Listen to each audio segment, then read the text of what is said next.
Hey everybody, welcome to Kimmel's Irish Pub. Time for another movie review. Tonight's movie, Assailant. I've had this on my list for a while. I'm not even sure. Hour and 37 minutes long, 38 minutes. It is on Hulu. So Poppy Delevingne, Casper Dien, Jeff Fahey. I don't know if I know any of them. 5.3 on IMDb, but only 284 people rated it so far. I've had it on here for a little bit, finally getting to it tonight. Not many other actors in it. It's about a British couple whose marriage is on the rocks. They go sail away somewhere, trying to, probably reignite that flame.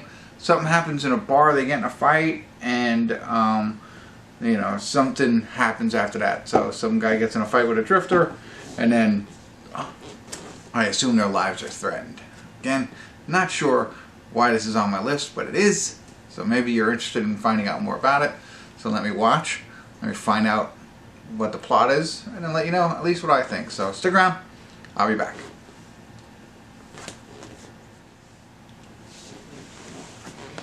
Hey everybody, we're at the credits of Assailant.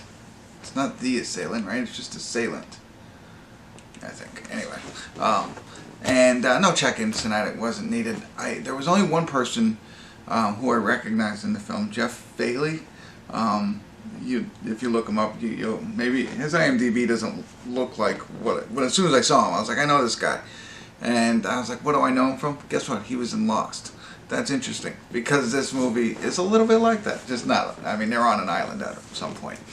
But as IMDb tells us, this couple, marital problems. The guy works too much. You know what I mean? They don't have kids or anything like that. So, how do they have any problems? I'm just kidding.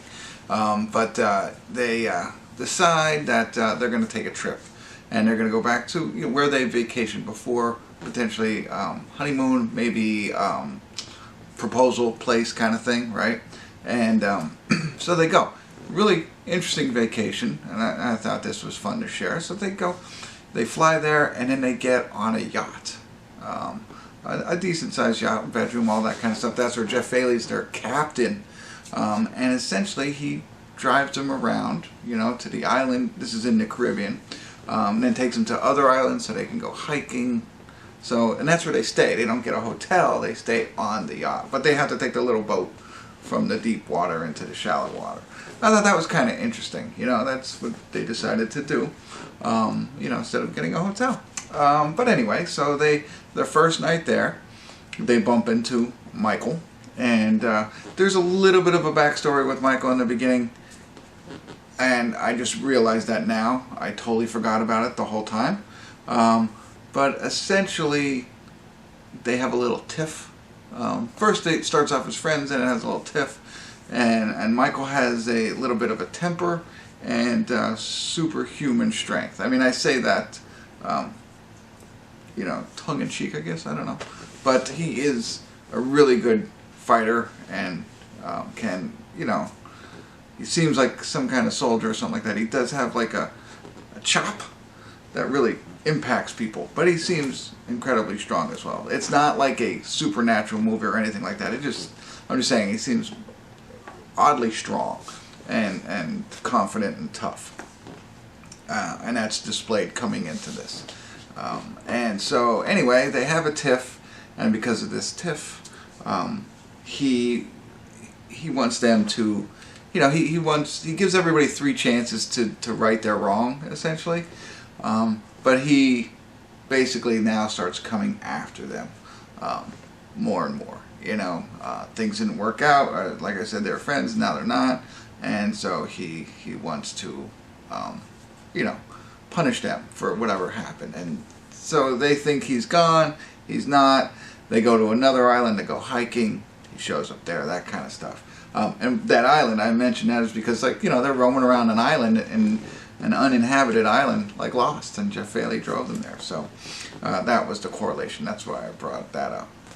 And so I thought, I was kind of making fun of how strong and like he is. I thought that was kind of cool, confident, like he's kind of like, I mean, like a serial killer. It's like Jason. I'm thinking Jason and stuff like that. Like, just walking after his victims, and instead of running and calmly going after them, he has ability to trace people, you know, through their steps and stuff like that. So track people, I mean, and that's what the movie's about, right? So this couple is scared for their lives.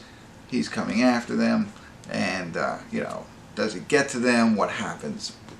All that fun stuff. So once you get, you know, why this is going down and all that kind of stuff, it feels very familiar. You've seen movies like this in some form or fashion. It might not be a British couple on an island in the Caribbean, but it may be. I think there's other movies that are similar to this, and some strange, you know, drifter is hunting them down. So, so kind of like once you got that, it felt very common, and I wasn't as terribly interested as I was before. Then there's a couple of different things that I had asked myself as I'm watching this movie. You know, well, one, what would you do in this situation? And we'll talk a little bit. I'll do spoilers real quick, and you know, and then there's some other opportunities that I kind of picked up on. It's like, well, why didn't this just happen? But nothing alarming or out of the ordinary. Nothing wrong with the characters. I mean, I think you're supposed to not like the husband because they're fighting all the time, that kind of stuff. But other than that, and I found the drifter, Michael, an interesting character. I kind of liked him. I kind of liked the way he was played. You know, kind of like a nice guy, but a mean guy too. And you have to see it to kind of see what I mean. And it's not like he's bipolar. He's just an actor too. And I know an actor acting as an actor because he changes who he is when he's in front of other people, but not so much that he stops doing what he's doing. He just does it more politely. So I know that doesn't make a lot of sense, but it's on Hulu. If you have Hulu and you're looking for something like this, it might be of interest. I'm more of a 5 on it. So not that there was anything wrong except for the fact that I've seen stuff like this many, many times and became bored with it and got on my phone. So there you go. So that's it. If you want to check it out and you don't want to hear any more about it, thank you for tuning in. You know, check out all my other reviews, blah, blah, blah, blah, blah. And let me jump into a little bit of spoiler alert. So spoiler alert, spoiler alert, spoiler alert. One, the wife thing, like, if you're in that situation, yes, go now. It might be different for me. I don't think so. I mean, I'd still want her alive than me, especially if you have kids. It'd be like, you know what I mean? Like, you gotta go. We can't both go down with the ship kind of stuff. So that was rolling through my mind, like, what would you do as in that role? And I'd be interested to hear the female perspective on that, you know, the wife perspective. What would they say in that kind of situation if your husband was able to maybe leave and you had to stay behind? Anyway, what happened to the gun from the forest ranger? I think the ranger. There was a gun there, and then it's just gone. And I could have looked into my phone at the wrong time and missed that, but I thought that was a missed opportunity for them. But I get it, you know, they had to do something. But he had one, and that never gets used. You know, Jeff Fahey, of course, his character, just oddly enough, 3 strikes, right? So there you go. That's it. Didn't want to go into too much detail, just in case you didn't want to spoil it. But thanks for tuning in. Hopefully this was helpful. See you next time. Kimmel's Irish Pub.